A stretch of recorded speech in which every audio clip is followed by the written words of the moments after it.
Halo guys, kita ketemu lagi. Untuk di video kali ini aku pengen kasih informasi karena waktu itu ada yang nge-DM aku di Instagram. Udah gitu beberapa ada Sokjin.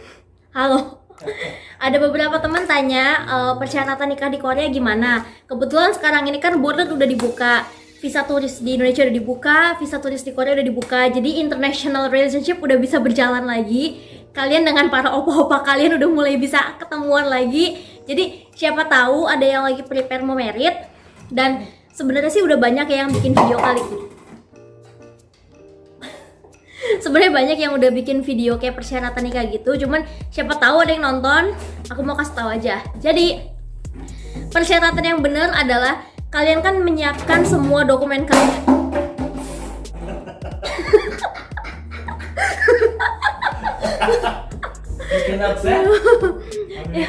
Anyway, kalian kan menyiapkan semua dokumen kalian dari dokumen N1 sampai N5 gitu kan. Terus udah gitu kalian mestinya tuh ke KBRI dulu. Setelah di KBRI nanti kalian akan dibuatkan yang namanya affidavit. Baru kalian itu datang lagi ke Guchong ya. Guchong, baru kalian datang lagi ke Guchong, itu kayak kantor kelurahannya Korea gitu lah. Jadi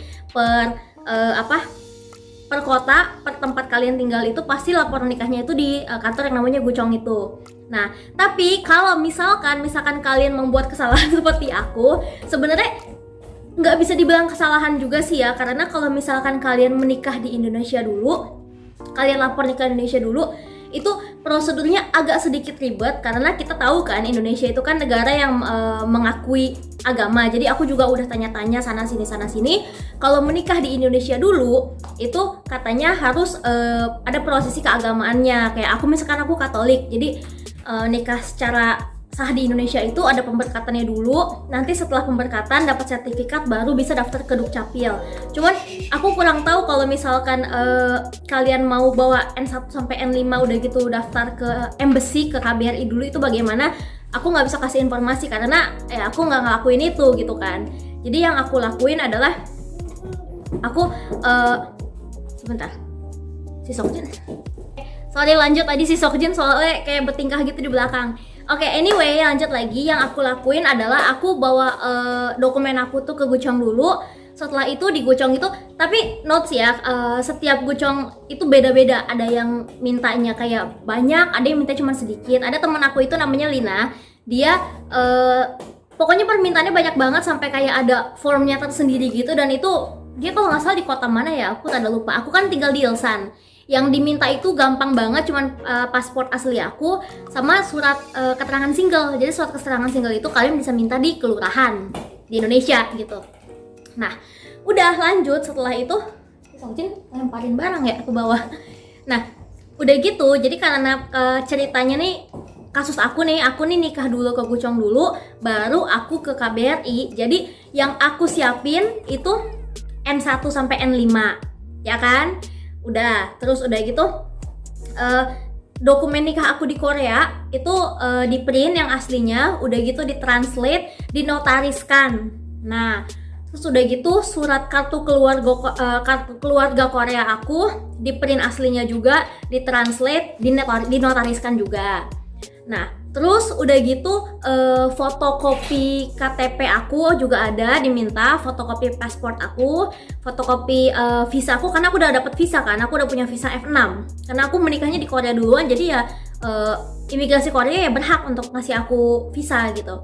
Terus udah gitu si opa punya itu ID cardnya dia fotokopi, sama pasportnya dia juga fotokopi. Nah, semua dokumen itu plak dibawa ke KBRI, didaftarkan, nanti sama KBRI kalian akan dikasih affidavit. Nah, tapi dokumen kalian nanti juga akan dikembalikan lagi sama KBRI, udah dicap-cap semua sama mereka. Udah gitu kalian, kalau kemarin aku ya, itu aku mesti ngambil lagi ke sana, jadi nggak bisa dikirim. Aku juga nggak tahu, mungkin ada yang bisa dikirim, tapi kalau aku kasusnya harus diambil ke sana gitu. Udah, maaf kepotong tadi. Oke, udah kan, udah aku ambil ke sana. Setelah itu aku daftarin ke Dukcapil, tapi karena aku di Indonesia, aku lagi di Korea, jadi aku daftar Dukcapil itu secara online. Kebetulan itu kata orangnya juga, jadi mama aku sama papa aku sempat ke kantor Dukcapilnya nanyain, udah gitu bapaknya itu ngasih kayak link website gitu, dan aku daftarin secara online. Setelah nunggu sekitar berapa hari ya, sekitar 3-4 hari ya mungkin aku dapat notifikasi lagi di email aku. Udah gitu dapat kayak barcode gitu. Nah, barcode-nya itu kalau kita scan atau kita klik link, jadi link itu akan berfungsi terus. Itu akan ada nama kita, nama pasangan, keterangan kalau kita menikah gitu. Nah, itu berguna juga si laporan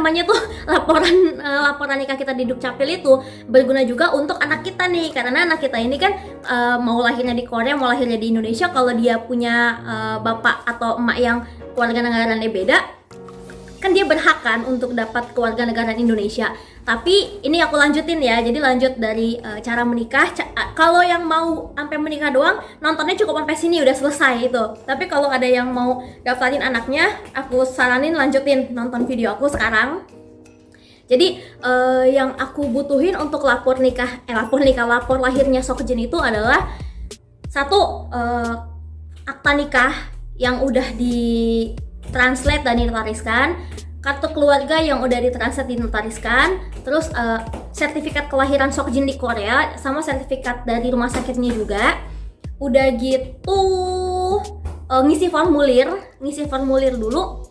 Dan ini kalau kalian nggak mau ngambil ke KBRI, kalian mau minta dikirimin aja, kalian kirim sekalian kasih amplop kosong yang udah ditulisin alamat kalian sama perangko yang 5.000 won. Kemarin tuh salah, aku belinya 500 won karena dia juga nggak tulis sebenarnya perangko yang berapa. Cuman untungnya pas aku ke KBRI sana dikasih tahu ini yang 5.000 won ya, dan di depan KBRI itu ada kantor pos, jadi kita bisa beli di situ, nggak perlu bolak-balik jauh gitu.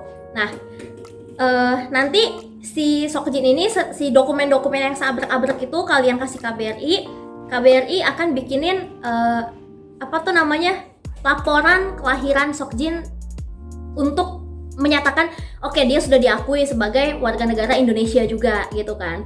Langkah keduanya adalah kalian bikin paspor. Nah, kalau aku, karena waktu kemarin itu aku telepon bapaknya, ya udah deh, aku mau bikin paspor karena kan Seokjinnya butuh dibawa ke sana buat difoto kan, foto paspor.